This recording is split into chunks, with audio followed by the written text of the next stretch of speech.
19 জুলাই জামায়াতের জাতীয় সমাবেশ 7টি দফা। প্রায় 2 দশক পর বড় পরিসরে জাতীয় সমাবেশ করতে যাচ্ছে বাংলাদেশ জামায়াতে ইসলামী।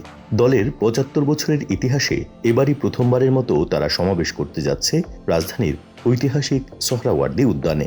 আগামী 19 জুলাই অনুষ্ঠিতব্য এই সমাবেশ ঘিরে দলটির নেতাকর্মীদের মধ্যে তৈরি হয়েছে ব্যাপক উৎসাহ, উদ্দীপনা ও প্রস্তুতির জোর তৎপরতা।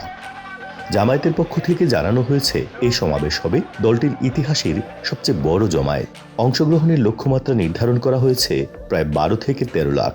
এর মধ্যে শুধুমাত্র ঢাকা সহ পার্শ্ববর্তী জেলা গাজীপুর, নারায়ণগঞ্জ, নরসিংদী, মুন্সিগঞ্জ, মানিকগঞ্জ ও 2টি মহানগর এলাকা থেকে প্রায় 10 লাখ সমর্থক অংশ নেবেন বলে আশা করা হচ্ছে। এছাড়া দেশের বিভিন্ন জেলা থেকেও দলীয় নেতাকর্মীরা সমাবেশে যোগ দেবেন।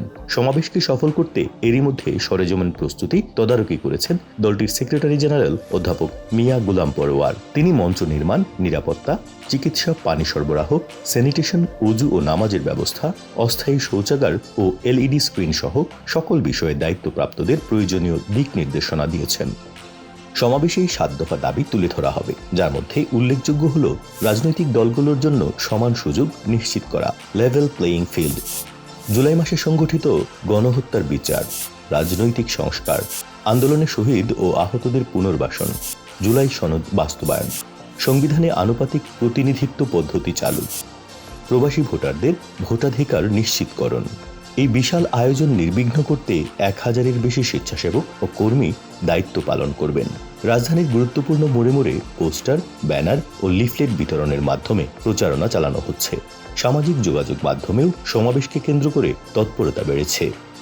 দলটির নেতাদের প্রত্যাশা, এই সমাবেশের মাধ্যমে তারা জাতীয় রাজনীতিতে নিজেদের শক্তিশালী অবস্থান জানান দিতে পারবে এবং আগামী জাতীয় নির্বাচনকে সামনে রেখে রাজনৈতিক ময়দানে গুরুত্বপূর্ণ ভূমিকা রাখতে পারবে। রাজনীতির সব খবর পেতে সাবস্ক্রাইব করুন BGN TV 24, সংবাদ যেখানে, বিশ্বস্ততা সেখানে।